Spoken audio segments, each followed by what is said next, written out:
ಓಂ ನಮಃ ಶಿವಾಯ. ಮಹಾದೇವನ ಮೂರನೆಯ ನಾಮಾಂಕಿತ ಶಂಕರ. ಶಂ ಎಂಬುದು ಮಂಗಳ, ಶಾಂತಿ ಮತ್ತು ಸುಖವನ್ನು ಸೂಚಿಸುತ್ತದೆ.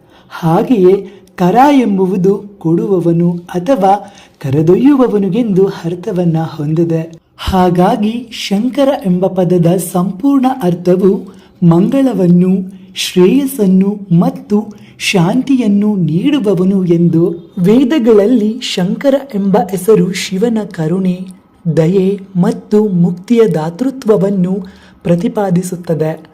ಈ ಪದವು ಜೀವನದ ಶ್ರೇಯಸ್ಸನ್ನು ಸೂಚಿಸುವುದರಿಂದ ಧಾರ್ಮಿಕವಾಗಿ ಪ್ರಮುಖವಾಗಿದೆ. ಶಂಕರ ಎಂಬ ಹೆಸರಿನ ಉಚ್ಚಾರಣೆ ಮನುಷ್ಯನ ಮನಸ್ಸಿನಲ್ಲಿ ಶಾಂತಿಯನ್ನು ಮತ್ತು ಆಧ್ಯಾತ್ಮಿಕ ಪ್ರೇರಣೆಯನ್ನು ನೀಡುತ್ತದೆ. ಮುಖ್ಯವಾಗಿ ಶಂಕರನನ್ನು ಗೌರಿ ಶಂಕರನೆಂದು ಕರೆಯುವುದು ಬಹಳ ವಿಶೇಷ.